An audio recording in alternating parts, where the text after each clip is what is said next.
సుమన్ టీవీలో మీ business promotions కోసం ఈ కింది నెంబర్ను సంప్రదించగలరు.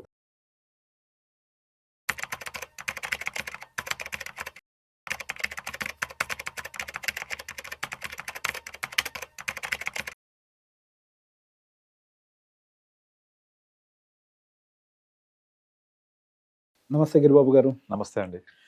సార్, క్లయింట్స్ విషయంలో చూస్తే నా దగ్గరకు వచ్చే వాళ్ళందరూ కోర్స్ నాకు తెలిసి ప్రతి ఒక్క ఎంఎఫ్డి దగ్గరికి వెళ్ళే వాళ్ళందరూ ఏజ్ గ్రూప్ కూడా యావరేజ్గా 40 అబౌనే ఉంటుంది. అంతే, అమ్ముడు రారు. దానికంటే ముందు సహజంగా రావట్లేదు. సో నేను చాలాసార్లు ఇంటర్వ్యూస్లో మాట్లాడినప్పుడు కూడా 40కి వస్తే కానీ ఎవరికి ఏం అర్థం కావట్లేదు అనే విషయాన్ని గురించి మెన్షన్ చేశాను. అండ్ అదేవిధంగా వచ్చిన ప్రతి క్లయింట్ని 40 ఏళ్ళ తర్వాత వచ్చే ఆల్మోస్ట్ 90% క్లయింట్స్ 40 అబౌనే ఉంటారు. వచ్చే ప్రతి క్లయింట్ని ఒక ప్రశ్న అడుగుతాను. సార్, మీరు 40 తర్వాత వస్తున్నారు, ఇన్ని రోజులు మీరు ఏ ఒక్క డిస్ట్రిబ్యూటర్ కానీ అడ్వైజర్ దగ్గర కానీ ఎందుకు వెళ్ళలేదు అని. సార్, 40 దాటినది ఆ తర్వాతనే మాకు ఆలోచన మొదలైంది. కళ్ళు అప్పుడే తెరుచుకున్నాయి, భయం అంటూ అప్పుడే మొదలైంది. ఇప్పటిదాకా మేము వెనక్కి తిరిగి చూసుకుంటే భవిష్యత్తు కోసం ఏం చేయలేదనే విషయం అర్థమైంది. మా పిల్లవాళ్ళు ఆల్రెడీ పెద్ద వయసుకు వచ్చేసారు, ఇంటర్మీడియట్ దగ్గరలోకి వస్తున్నారు. అండ్ వాళ్ళ గ్రాడ్యుయేషన్కి డబ్బులు ఎట్లా, వాళ్ళ పిల్లలకి డబ్బులు ఎట్లా. అండ్ ఇంతకు ముందరంటే కొద్దో గొప్ప ఏదో వ్యవసాయం నుంచి డబ్బులు వచ్చాయి కాబట్టి మా పేరెంట్స్ బతికారు. ఇప్పుడు ఆ పరిస్థితులు కూడా లేవు. ఇదంతా కూడా ఇప్పుడు ఎంప్లాయీస్ బేస్డ్ సొసైటీగా మారిపోయింది. మాకు వచ్చేటువంటి ఆ పీపీఎఫ్ డబ్బులు ఏమి సరిపోతాయన్న విషయం కూడా మాకు క్లారిటీ వచ్చేసింది.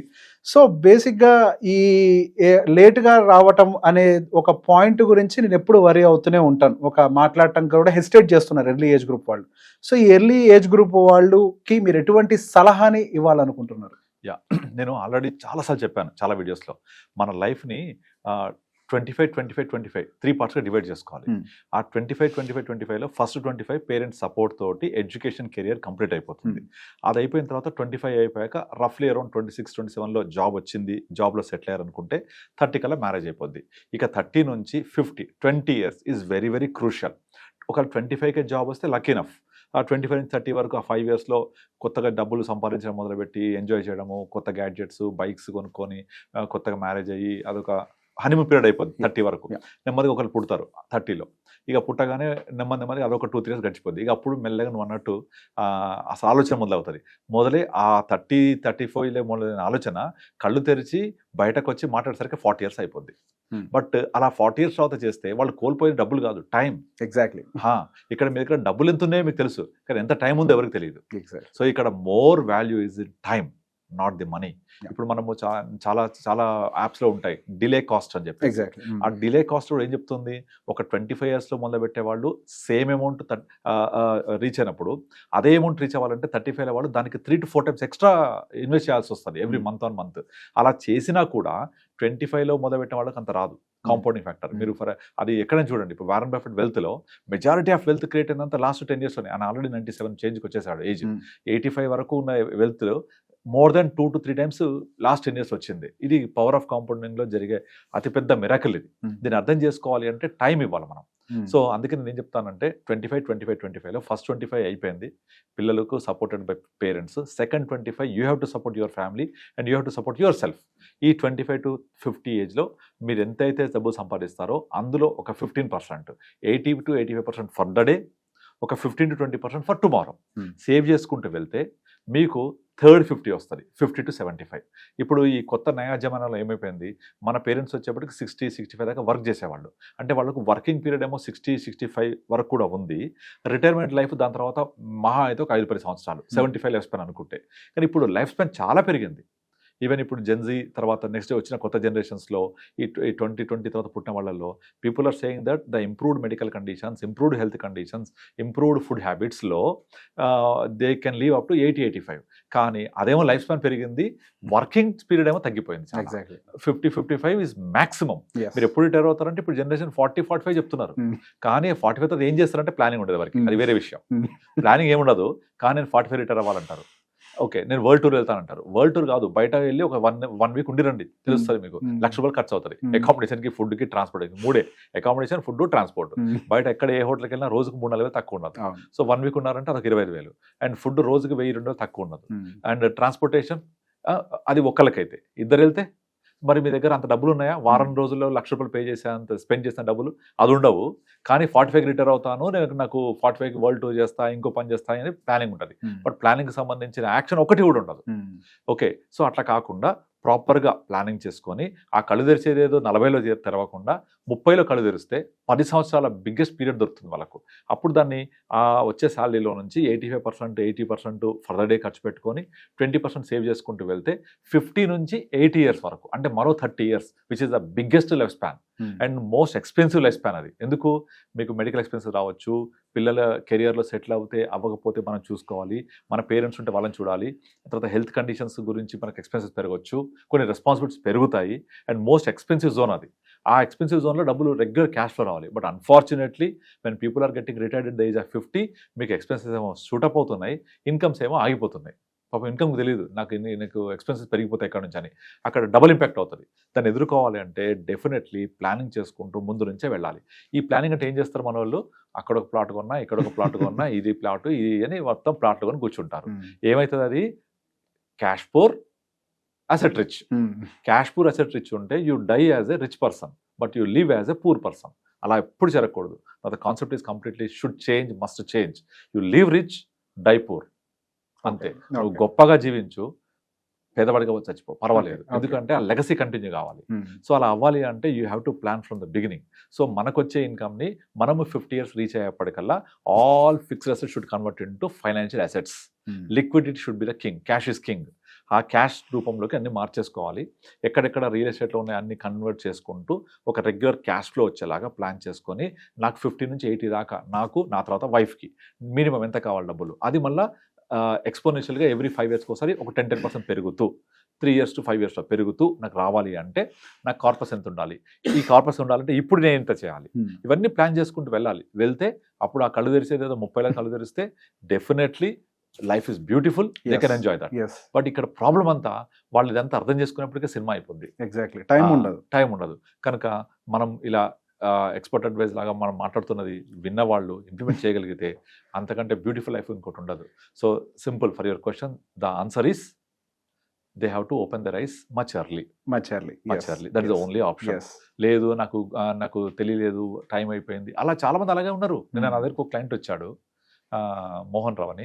అతను ఏజ్ 53, నాకు ఇంకా 7 ఇయర్స్ టైం ఉంది, నా దగ్గర ఇప్పుడు ఒక 20 లక్షల డబ్బులు ఉన్నాయి, ఇది మాత్రమే ఉన్నాయి, నేను ఇంకా 7 ఇయర్స్ తర్వాత ఏంటో ఇప్పుడు నాకు అసలు భయం అవుతుంది తలుచుకుంటే. సో ఏంటి పరిస్థితి? సో మా ఫాదరు, మా వైఫ్ అందరు కూడా పోస్ట్ ఆఫీస్లో పెట్టు, ఒక ప్లాట్ కొను, ఒక ఇది కొను అంటే 20 లక్షలతో ఏమీ రాదు, ప్లాట్ రాదు, ఫ్లాట్ రాదు, ఎంత వస్తుంది? మళ్ళీ నేను ఇది ఫిక్స్డ్ పెట్టేసుకుంటా. ఇది కాదు, నేను 3 నెలల నుంచి చూస్తున్నానండి, అన్ని కూడా మీ వీడియోస్ అన్ని చూసి నాకు డిసైడెడ్, నాకు ఈ మనీ వెల్త్ క్రియేట్ అవ్వాలి, కానీ తగ్గకూడదు, అసలు పడిపోకూడదు, రావాలి అంటే కుదరదు అట్లా. సో మీరు ఇక్కడ మిస్ అయింది టైం కనుక దీన్ని జాగ్రత్తగా మనం ప్లాన్ చేయాలని మొత్తం అంతే ప్రాపర్గా ప్లాన్ చేసి 60కి వచ్చేప్పటికి కనీసం ఒక బెటర్గా వచ్చేలాగా. అప్పుడు తను నేను చెప్పింది ఏంటంటే, ఇంతకాలం ఎంజాయ్ చేసావు కదా, ఇప్పుడైనా స్క్వీజ్ అవ్వు, ఎక్స్పెన్సెస్ తగ్గించుకుంటావా, ఇన్కమ్ పెంచుకుంటావా, నీ చేతిలో ఉంది. నువ్వు ఇప్పుడు ఈ డబ్బులతో పాటుగా నువ్వు కొంత ఎస్ఐపి లాగా యాడ్ చేసి తప్ప రాదు. యూ హ్యావ్ టు, అంతే.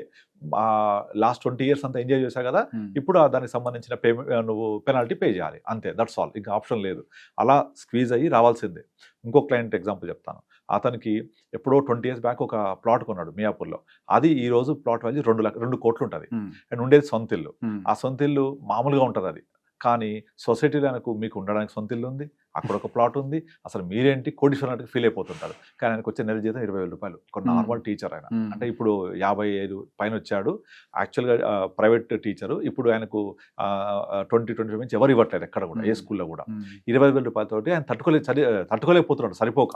ఒక పాప ఎడ్యుకేషన్ ఇంజనీరింగ్ చేస్తోంది, ఒక బాబు ఇంజనీరింగ్ అయిపోయింది, ఇప్పుడు జాబ్ లేదు, 20,000 నెట్టుకు రావాలి. ఆ ల్యాండ్ అమ్ముదామంటే కొనేవాళ్ళు లేరు, 2 కోట్లకు, అంత పెద్ద బిట్టు ఎవరు కొనట్లేదు, బయ్యర్ రావట్లేదు. అండ్ ఉన్న ఇల్లు ఇంటి ముందు రోడ్ వేసి గత 20 సంవత్సరాలు కిందికి వెళ్ళిపోయింది. వాళ్ళకి అది దానికి ఒక ఇదిగా లేదు. కానీ వాళ్ళ బంధువర్గాలు అంత మాత్రం మీకేంది సొంత ఇల్లు ప్లాట్ అంటే ఫటిపురాని కమీజ్ అని ఒక సామెత ఉంటుంది హిందీలో. అంటే లోపలంతా చినిగిపోయి ఉంటుంది, పైన సల్వార్ కమీజ్ వేసుకుంటారు. ఆ టైప్లో నెల తిరగగానే 10 రోజులకి అయిపోతాయి 25,000. బట్ నేను ప్లాట్ అమ్మమన్నాను, ఇప్పుడు అమ్మే పరిస్థితి లేదు, ఎవరు కొనే పరిస్థితి లేదు. సో ఆ ప్లాట్ అమ్మితే 2 కోట్లు వస్తే ఇప్పుడు అమ్మాయి పెళ్లి చేయాలి, అబ్బాయికి జాబ్ రాకపోతే అబ్రాడ్ వెళ్ళడానికి ప్రయత్నం చేస్తున్నాడు, డబ్బులు లేవు. సో ఇట్లా ఇరుక్కుపోయే బదులు ముందు నుంచే ప్లాన్ చేసుకుంటూ రావాలి. 2 కోట్ల లిక్విడిటీ కూడా దొరకదు, అది problem. He's facing literally, this real story అని చెప్పేది. సో అలా కాకుండా ముందు నుంచి ప్లాన్ చేసుకుంటూ రావాలి. కనుక 40 ఏళ్లలో తెరిచే కళ్ళు 30 ఏళ్లలో కనుక ఆలోచిస్తే definitely life is beautiful, we can plan accordingly. So దీనికి answer only you have to plan, అంతే. సో మనము ఏదైతే ప్లాన్ చెయ్యలేకపోతే that is actually planning for failure. Exactly. So నువ్వు ప్లాన్ చేయట్లేదు అంటే నువ్వు ఫెయిల్యూర్ కి ప్లానింగ్ అవుతున్నట్టే. That's true. అంతే. సో ప్లాన్ చేయాలి, ప్రాపర్ గా చేసుకోవాలి. దీనికి better consult advisor, consult financial planner. So they will guide you in a better way. True. So నువ్వు మంచి గోల్స్ అచీవ్ అవ్వచ్చు. మనకు తెలియకపోతే డాక్టర్ని కన్సల్ట్ అవ్వాలి, తప్పదు.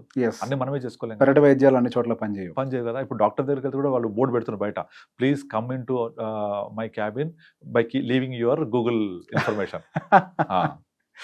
గూగుల్ సెర్చ్, అక్కడ వచ్చేది సమాచారమే, అడ్వైస్ కాదు. కానీ ఆ సమాచారాన్ని అడ్వైస్ అనుకుంటారు. ఇంకొక ఎగ్జాంపుల్ చెప్తాను. నిన్న ఒక అమ్మాయి నాకు నామినీ గురించి, వాళ్ళ నామినీ ఎవరో డాటర్ 6 years డాటర్ పెడితే, అలా కాదమ్మా మీరు మేజర్ని పెడితే బెటరు, మళ్ళీ అపాయింటీ పెడితే పెట్టాల్సి వస్తుంది, better you nominate your husband అది అంటే, వెంటనే ఆమె నాకు ఒక గూగుల్ సెర్చ్ కొట్టి నాకు స్క్రీన్ షాట్ పెట్టింది.